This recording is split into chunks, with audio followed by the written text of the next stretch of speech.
اعوذ باللہ من الشیطان الرجیم، بسم اللہ الرحمن الرحیم۔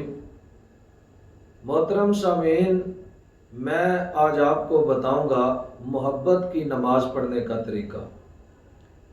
یہ بہت سے سوالات مجھ پر واٹس ایپ وغیرہ پر کیے گئے کہ کہتے ہیں محبت کو حاصل کرنے کے لیے اگر محبت کی نماز پڑھ لیں تو اس کے بعد کسی عمل کی ضرورت نہیں رہتی۔ تو اس میں لوگ کہتے ہیں کہ ہم نے بہت سی عملیات کی کتب پڑھی، شمع شبستان رضا وغیرہ بہت بڑی 7 جلدوں والی کتب کا بھی مطالعہ کیا ہے، لیکن محبت کی نماز پڑھنے کا طریقہ کسی کتاب میں نہیں لکھا۔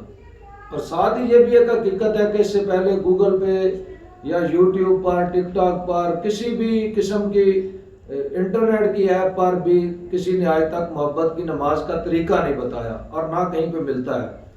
تو میں نے سوچا آج ہم آپ کو محبت کی نماز پڑھنے کا طریقہ بتاتے ہیں۔ تو محبت کی نماز اس طرح پڑھی جاتی ہے کہ یہ 4 دن ایک نماز پڑھنی ہوتی ہے۔ اس کا آپ کوئی بھی وقت مقرر کر لیں، مثلا آپ نے فجر کا وقت مقرر کر لیا ہے، یا اس کا بہترین وقت ہوتا ہے کہ اگر آپ تہجد کے وقت یہ نماز ادا کریں تو آپ نے نیت اس طرح کرنی ہے، 2 رکعت نماز محبت پڑھتا ہوں اللہ تعالیٰ کے لیے، منہ طرف خانہ کعبہ شریف۔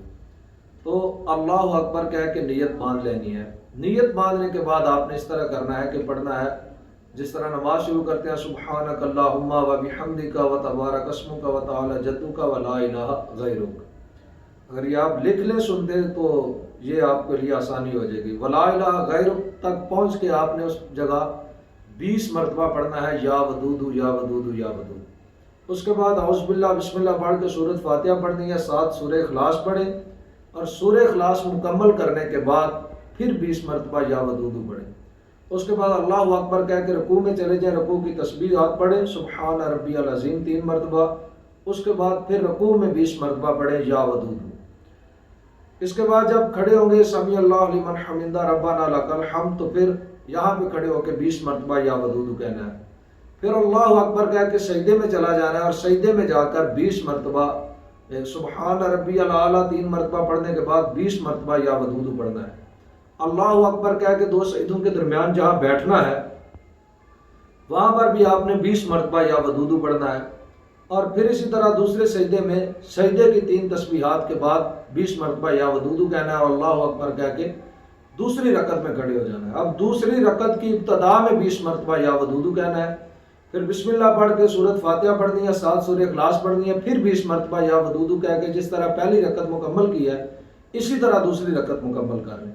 اب جب 2 رکعتیں مکمل ہو جائیں گی تو التحیات بیٹھ کے جب آپ نے یوم یقوم الحساب تک پر پہنچنا ہے تو سلام نہیں پھیرنا، ویسے ہی کھڑے ہو جانا ہے، سلام نہیں پھیرنا۔ اسی طرح دوسرے دن بھی یہ نماز پڑھنی ہے اسی وقت پر اور سلام نہیں پھیرنا، تیسرے دن بھی اسی وقت میں نماز پڑھنی اور سلام نہیں پھیرنا۔ جب چوتھے دن سلام نماز پڑھنی ہے تو یوم یقوم الحساب تک پہنچ کے سلام پھیر دینا، اور سلام پھیرنے کے بعد یہ دعا کرنی ہے کہ یا اللہ جس طرح حضرت آدم علیہ السلام اور مائی ابا کے درمیان محبت تھی، تجھے اس محبت کا واسطہ، اور اس محبت کا واسطہ جو ابراہیم اور مائی ابا جو حضرت ابراہیم علیہ السلام اور مائی سارہ و ہاجرہ علیہ السلام کے درمیان محبت تھی، تجھے اس محبت کا صدقہ، یا اللہ اس محبت کا صدقہ جو محبت آقا علیہ الصلوۃ والسلام، سیدہ عائشہ صدیقہ، سیدہ خدیجہ الکبریٰ اور دیگر امہات المومنین کے درمیان محبت تھی، اس محبت کا صدقہ، یا اللہ تجھے اس محبت کا صدقہ جو محبت حضرت علی المرتضیٰ اور سیدہ فاطمہ الزہرا سلام اللہ علیہ السلام کے درمیان تھی،